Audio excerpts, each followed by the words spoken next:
السلام عليكم جميعا أعزائي المشاهدين، وأهلا وسهلا بيكم في فيديو جديد واللي هقدم لكم فيه الجزء الثاني من أفضل وأقوى أفلام الأكشن اللي صدرت سنة 2023. فيلا بينا نتعرف على قائمة النهاردة واللي بتضم أفضل 15 فيلم أكشن صدرت السنة دي. لكن ما تنساش تدعمنا بلايك وشير للفيديو، ولو أنت أول مرة تتفرج علينا تشترك في القناة وتفعل زر الجرس علشان يوصلك كل جديد.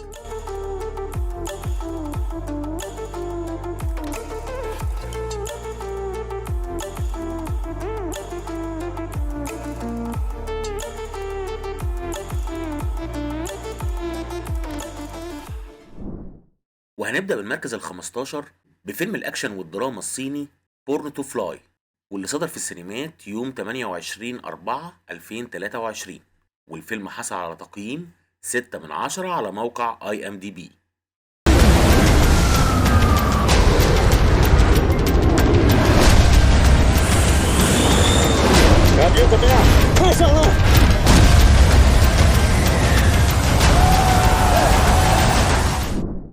وفي المركز ال14 جه فيلم الأكشن والإثارة كاندهار، واللي صدر في السينمات يوم 26/5/2023، والفيلم حصل على تقييم 6 من 10 على موقع IMDb.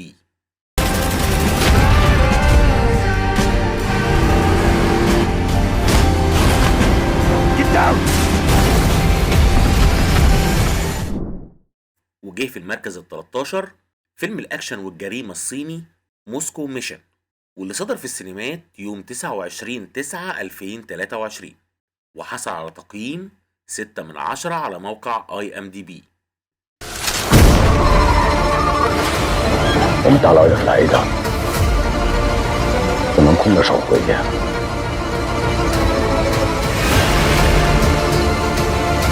他们今天凌晨2点要去看一件大事。 وفي المركز ال12 جه فيلم الأكشن والمغامرة والخيال العلمي بلو بيتل، واللي صدر في السينمات يوم 18/8/2023، وحصل على تقييم 6.1 من 10 على موقع IMDb. Threat approaching. Engaging host protection.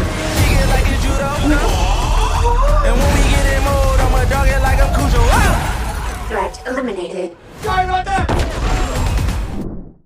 وفي المركز ال11 جه فيلم الأكشن والإثارة الكوري باليرينا، واللي صدر على شبكة نتفليكس يوم 7/10/2023، وحصل على تقييم 6.2 من 10 على موقع IMDb. 어디 있어? 내가 너 지옥까지 쫓아올 거야.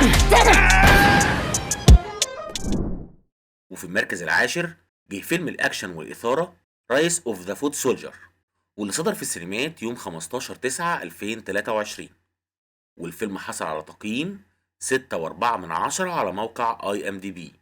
You're looking at armed robbery and now a suspect to murder. I didn't kill him. He was my mate. I will find out who did this. And when I do, I'm gonna bathe in their blood. وفي المركز التاسع جه فيلم الأكشن والإثارة الدنماركي دارك لاند، واللي صدر في السينمات يوم 19/4/2023، وحصل على تقييم 6.5 من 10 على موقع IMDb. Ja, reglerne skal komme igennem.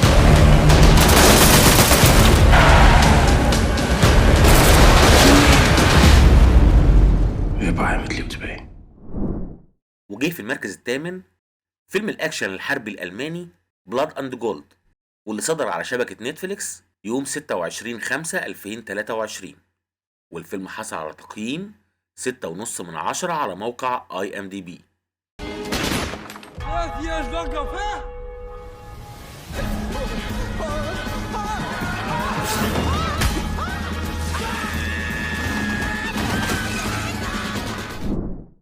وفي المركز السابع جه فيلم الأكشن والجريمة الكندي تو كاتش كيلر، واللي صدر في السينمات يوم 21/4/2023، وحصل على تقييم 6.6 من 10 على موقع IMDb. I can think of two reasons why you might be getting a good read on them. FBI! Drop your weapon! Why do I have to play by your rules. They brought me in because they thought I'd understand you. وفي المركز السادس جه فيلم الأكشن والجريمة الفرنسي إيه كي إيه، واللي صدر على شبكة نتفليكس بتاريخ 28/4/2023، والفيلم حصل على تقييم 6.6 على موقع IMDb. Qu'est-ce que tu dirais de tout effacer? Une nouvelle vie, une nouvelle identité. وجه في المركز الخامس فيلم الأكشن الدرامي الكوري ذا تشايلد، واللي صدر في السينمات يوم 21/6/2023، وحصل على تقييم 6.9 على موقع IMDb. 난 프로거든 프로. 전문가. 알바리가 제대로 꼬였어. 나 기억나?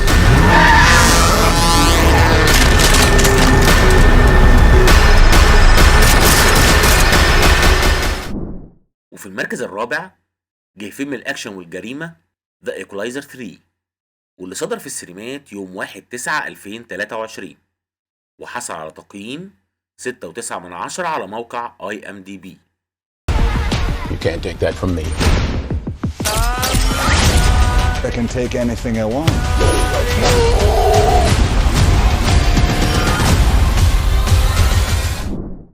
وفي المركز الثالث جه فيلم الأكشن والجريمة الهندي جوان، واللي صدر في السينمات يوم 7/9/2023، وحصل على تقييم 7 على موقع IMDb.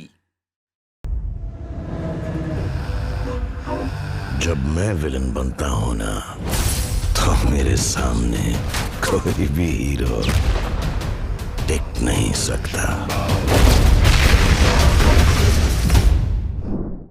وفي المركز الثاني جه فيلم الأكشن الكوميدي الكوري بريف سيتيزن، واللي صدر في السينمات يوم 25/10/2023، وحصل على تقييم 7.2 على موقع IMDb. 네, 가고 있어요.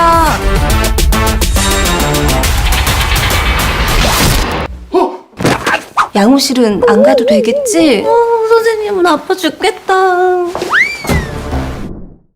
وفي المركز الأول كأعلى فيلم أكشن تقييما في قائمتنا فيلم الأكشن والمغامرة والجريمة ذا كيلر، وتم صدور الفيلم يوم 10/11/2023، والفيلم حصل على تقييم 7.1 على موقع IMDb. Hey.